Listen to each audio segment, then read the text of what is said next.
বাংলাদেশ রাষ্ট্রের কাছে আমাদের আহ্বান থাকবে যে শুধু চাটুকারিতা নয় এবং বিশ্ব মোড়ল গোষ্ঠীর কাছ থেকে শুধুমাত্র ভিক্ষার হাত পাতা নয়, বরং তাদেরকে উম্মার পক্ষ থেকে, মানুষের পক্ষ থেকে তাদেরকেও আমাদের কঠিন বার্তা দেওয়া উচিত। নিজেদের জাতিকে, রাষ্ট্রকে তাদের কাছে মনে না করা উচিত।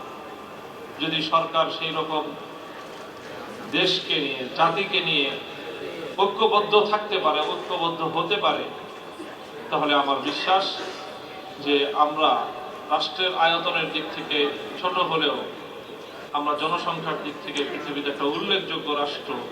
সেই জায়গা থেকে আমরা আজকের এই বিশ্বকেও আমরা কঠিন কোনো বার্তা দিতে পারি। সেটা আমাদের আত্মমর্যাদার পরিচয় হবে ইনশাআল্লাহ। আর সেটা করতে হলে দেশের অভ্যন্তরে একটা ঐক্যমত্য করতে হবে, সরকারকে দায়িত্বশীল আচরণ করতে হবে।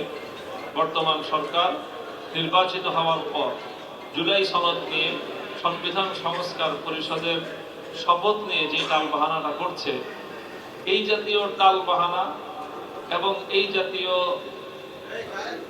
এটাকে কথ্য ভাষায় বললে পিছলামি করা বাদ দিতে হবে, দায়িত্বশীল আচরণ করতে। জুলাই সনদ যে কোনো করেই হোক বাংলাদেশে বাস্তবায়িত হবে ইনশাআল্লাহ। বিএনপি জুলাই সনদ বাস্তবায়ন না করে থাকে তাদের পক্ষে ক্ষমতা ধরে রাখা সম্ভব না ইনশাআল্লাহ। আমরা সেই জায়গাটা প্রথমে ভালোভাবে বোঝাচ্ছি, নরমে বলছি। যদি সেটা না হয় আমরা প্রতিবাদে নামবো। প্রতিবাদেও যদি কাজ না হয় তাহলে ইনশাআল্লাহ আমরা সম্মিলিত প্রতিরোধ গড়ে তুলব। এরপরও জুলাই বিপ্লবের আকাঙ্ক্ষা বাংলাদেশে আমরা বাস্তবায়ন করেই ছাড়বো ইনশাআল্লাহ। এই জুলাই বিপ্লবের আকাঙ্ক্ষা বাস্তবায়নের মধ্য দিয়েই বাংলাদেশ ঐক্যবদ্ধ থাকবে।